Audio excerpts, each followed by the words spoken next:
नमस्कार साथियों, मैं वीरेंद्र कुमार अधिवक्ता और आज मैं पुनः आप लोग के समक्ष कुछ उपयोगी बातें लेकर प्रस्तुत हूँ। अक्सर लोगों का सवाल होता है कि क्या विज्ञान भ्रष्टाचार को बढ़ावा दे रहा है? क्या आधुनिक युग में, आज वैज्ञानिक युग है, भ्रष्टाचार और पहले से ज़्यादा बढ़ा है और विज्ञान भ्रष्टाचार को बढ़ाने में सहयोगी साबित हुआ है, मददगार साबित हुआ है, या भ्रष्टाचार को रोकने में विज्ञान उपयोगी साबित हुआ है? बहुत सारे लोगों का यह दलील होता है कि आज साइबर क्राइम बढ़े हैं, बैंक से बहुत ज़्यादा लूट हो रहा है, पहले ऐसा नहीं होता था। आज सरकार के विभिन्न कार्य जो है ऑनलाइन हो रहा है, कंप्यूटर के माध्यम से हो रहा है और यहाँ कुछ जानकार, सब लोग तो कंप्यूटर का नॉलेज नहीं है, डाटा के साथ छेड़छाड़ करते हैं और फिर अपनी जानकारी का अनुचित फायदा उठाते हैं। यानी इस विज्ञान को सहारा ले करके और बढ़ चढ़ के भ्रष्टाचार कर रहे हैं। कुछ लोग का ऐसा दलील होता है। तो क्या सचमुच में विज्ञान भ्रष्टाचार को बढ़ावा दे रहा है या भ्रष्टाचार को रोकने में उपयोगी साबित हो रहा है? तो चलिए आज मैं इस पर अपना विचार रखूंगा। देखिए, विज्ञान का उद्देश्य समाज में खुशहाली लाना है और भ्रष्टाचार जैसे चीज़ों को खत्म करना है। लेकिन प्राइमा फेसी ऐसा प्रतीत होता है, ऐसा नजर आता है कि भ्रष्टाचार को विज्ञान बढ़ावा दे रहा है। आज साइबर फ्रॉड ज़्यादा हो रहा है। आज सरकार के विभाग में फर्जी डाटा एंट्री हो रहा है और सरकार इस तरह से भ्रष्टाचार फैल रहा है, विकसित हो रहा है। ये बहुत सारे लोग इस तरह की बातें करते हैं, लेकिन यह प्राइमा फेसी विज्ञान भ्रष्टाचार को बढ़ावा दे रहा ऐसा प्रतीत हो रहा है। प्राइमा फेसी यानी वैज्ञानिक तकनीकों के माध्यम से सहारा लेकर के भ्रष्टाचारी अपने काम को बहुत ही सहजता से, आसानी से और सरलता से कर रहे हैं। विज्ञान मूल रूप से, विज्ञान का उद्देश्य हमारा काम को सहज कर देना, आसान कर देना होता है, सरल कर देना होता है। और यह बात भ्रष्टाचारियों पर भी लागू होता है। यह भ्रष्टाचारियों के काम को भी विज्ञान सरल कर दिया है, आसान कर दिया है और बहुत सरलता से, सुगमता से अपने कार्यों को अंजाम दे रहे हैं। तो प्राइमा फेसी ऐसा लग रहा है, प्रतीत हो रहा है, लेकिन विज्ञान का मूल विषय भ्रष्टाचार को रोकना रहा है, खुशहाल जीवन बनाना रहा है। तो वर्तमान समय में जहाँ विज्ञान अपनी चरम सीमा तक विकसित नहीं हुआ है, वहाँ विज्ञान दोहरे रोल में काम कर रहा है, दोहरे भूमिका में काम कर रहा है।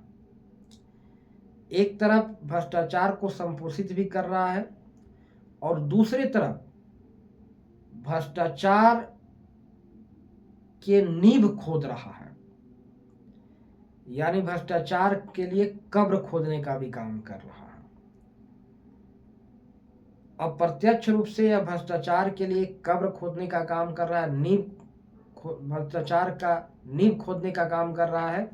लेकिन प्राइमा फेसी अप्रत्यक्ष रूप से यह भ्रष्टाचार को बढ़ावा भी दे रहा है, क्योंकि इसी का सहारा लेकर के आज भ्रष्टाचारी अपना काम को बहुत आसानी से कर रहे हैं। थोड़ा गहराई में सोचिएगा, यह एक डबल रोल, दोहरी भूमिका में विज्ञान काम कर रहा है। अभी विज्ञान बहुत चतुराई से भ्रष्टाचार पर हमला, लगातार प्रहार कर रहा है।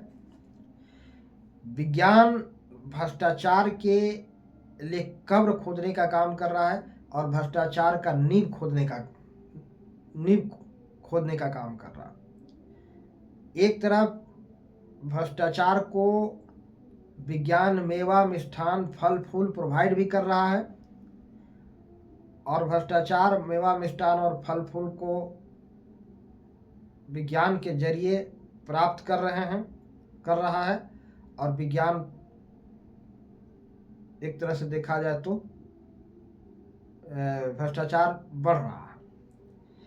लेकिन विज्ञान बहुत सातिराना अंदाज में, बहुत चतुराई से भ्रष्टाचार को संपोषण देने के साथ साथ यह भले ही भ्रष्टाचार को आगाज नहीं होने दे रहा है, पता नहीं चलने दे रहा है इस बात को, लेकिन वह चुपके से विज्ञान भ्रष्टाचार के नींव खोदने का काम कर रहा है, उसका जड़ काटने का काम कर रहा है, उसका जड़ खोदने का काम कर रहा है, और उसके लिए कब्र खोदने का काम कर रहा है, जिसका अंदाजा भ्रष्टाचार को नहीं लग पा रहा। एक तरफ मेवा मिष्ठान प्रोवाइड कर रहा है और दूसरी तरफ चुपके से उसका जड़ भी खोद रहा है। विज्ञान डबल रोल में है, क्योंकि भ्रष्टाचार रूपी दानव इतना शक्तिशाली है, इतना पावरफुल है कि उससे हमारा देश में की स्थिति ऐसी है भ्रष्टाचार का कि इतना विशाल, इतना शक्तिशाली दानव से कोई प्रत्यक्ष सामने सामने लड़ करके जीत नहीं सकता है। अगर कोई सामने भ्रष्टाचार से लड़ेगा तो उसका अस्तित्व तो मिट जाएगा।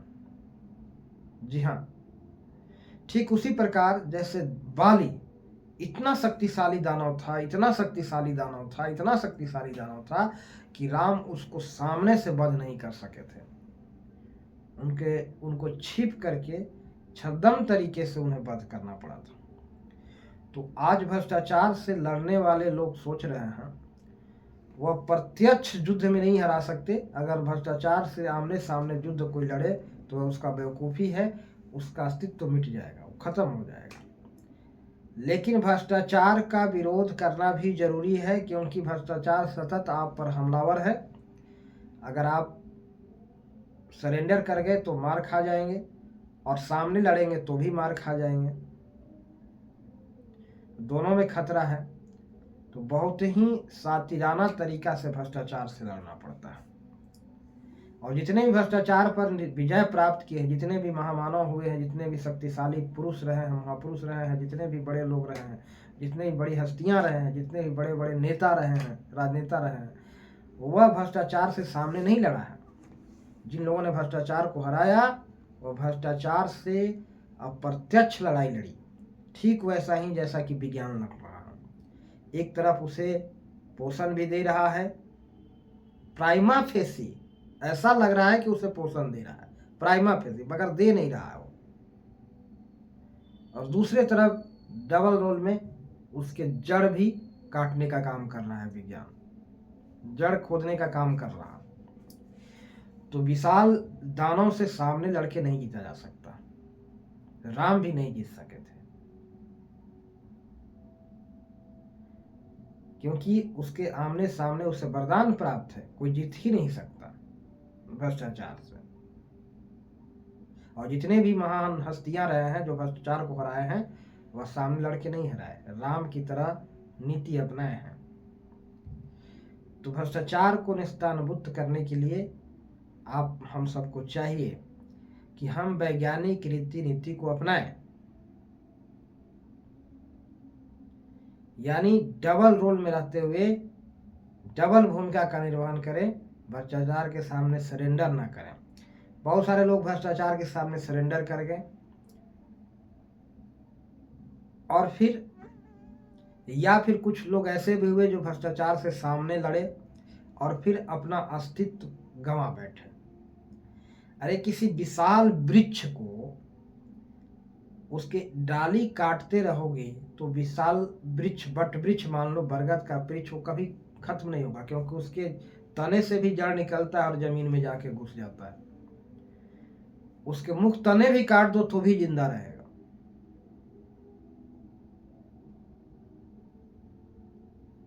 अगर उसके मुख तने काट दो, सब तने काट दो, सभी बाहरी सभी काट दो, तो भी उसके भीतर जो मिट्टी के अंदर जड़ है ना, वो कभी प्रस्फुटित हो जाएगा पौधा के रूप में। तो उसको जड़ को ही तलाशना होगा और जड़ पर ही हमला करना होगा। बाहर से उसे पोषण मिल रहा है, मिलने दो, ऑक्सीजन मिल, कार्बन डाइऑक्साइड, सनलाइट जो मिल रहा है उसमें बाधक विज्ञान नहीं बन रहा भ्रष्टाचार रूपी पौधों के लिए। यहाँ तक कि प्राइमा फेसी भ्रष्टाचार रूपी पौधों को वह सपोर्ट कर रहा, दोहरे रोल में है, एक तरफ भोजन प्रोवाइड कर रहा है और दूसरी तरफ जड़ भी काट रहा। तो उसी तरह इस विशाल वृक्ष भ्रष्टाचार रूपी विशाल वृक्ष को लिए आपको दोहरी रोल अपनाना ही पड़ेगा और दूसरा कोई रास्ता नहीं है। सामने जीत नहीं सकते, सरेंडर बोल के भी कोई फायदा नहीं है, तो लड़ाई भी लड़नी होगी और जीत भी हासिल करनी होगी। इसके लिए दो डबल रोल करना होगा, सामने से लड़ाई करने का भूल नहीं करें, अपना काम वैज्ञानिक रीति से करें। जितने भी बड़े लोग हुए, चाहे बड़े हस्तियां रहे, देश के प्रधानमंत्री हो या कोई बड़ी नेता हो, सब वही रोल अपनाया है जो वैज्ञानिकों ने अपनाया, जो विज्ञान ने अपनाया है, डबल रोल। एक तरफ ऐसा लगे कि हम भ्रष्टाचार को संपोषित कर रहे हैं और दूसरी तरफ उसका नींव भी खोद रहे हैं। धीरे धीरे भ्रष्टाचार को पता नहीं चले कि कोई हमारा नींव खोद रहा है, कोई हमारा जड़ हिला रहा है, कोई हमारा जड़ काट रहा है। जब उसे पता चल जाए कि कोई जड़ काट रहा है तो आपको छोड़ेगा नहीं। तो जड़ भी काटना है और पोषण भी देना है, ठीक वैसे ही जैसे विज्ञान कर रहा है। और विज्ञान का चुनौती है भ्रष्टाचार से, विज्ञान भ्रष्टाचार को खत्म करने के लिए प्रतिबद्ध है, टाइम लगेगा, उसको एक न एक दिन या बहुत गहराई तक जो जड़ अपना पकड़ बना लिया है, इसको काटने में टाइम लगेगा। तो वैज्ञानिक पद्धति से अपना जीवन जिए बस, और कुछ नहीं करना है, सब अपने तरह से होने दीजिए और भ्रष्टाचार को भी चलने दीजिए अपने जगह पर। आपको अपना स्थिति इस हद तक मजबूत करना है ताकि भ्रष्टाचार अपने आप आपके स्थिति के सामने नतमस्तक हो जाए और फिर सरेंडर बोल जाए, अपना अस्तित्व खत्म कर ले। सरेंडर बोलने का मतलब है कि अस्तित्व मिटा लेना।